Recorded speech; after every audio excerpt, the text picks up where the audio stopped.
Mga naghingagaw para sa last day o kung deadline ng voters registration, subong adlaw dagsa sa Bacolod City. Sa Talisay City, Negros Occidental naman yara lang sa Masobra Shin ang nagpadulong para magparehistro.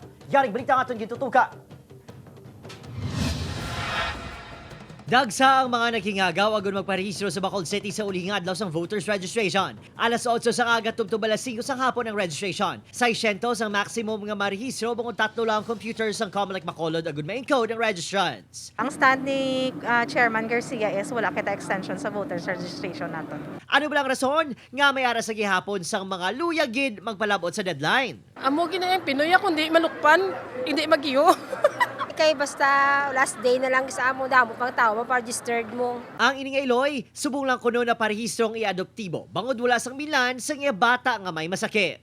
At least ka lang kay kung ano, balang kinanglan namon sa mga bulong sa iya, syempre hapos lang kami magdalagan. Hindi na kami mabudlayan kung ano mga problema namon.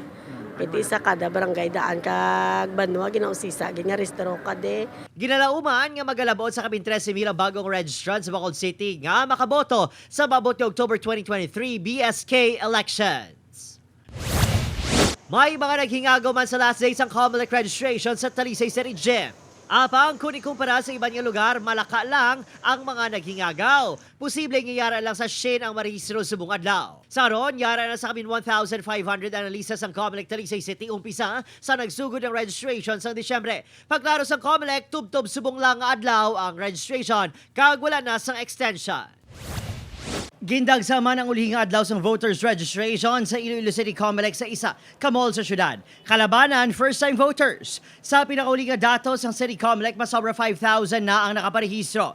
Madumduman nga yara sa 6,000 ang target sa City Comelec. Opo, Kiril Gasilio, Adrian Prietos, 1 Western Visayas.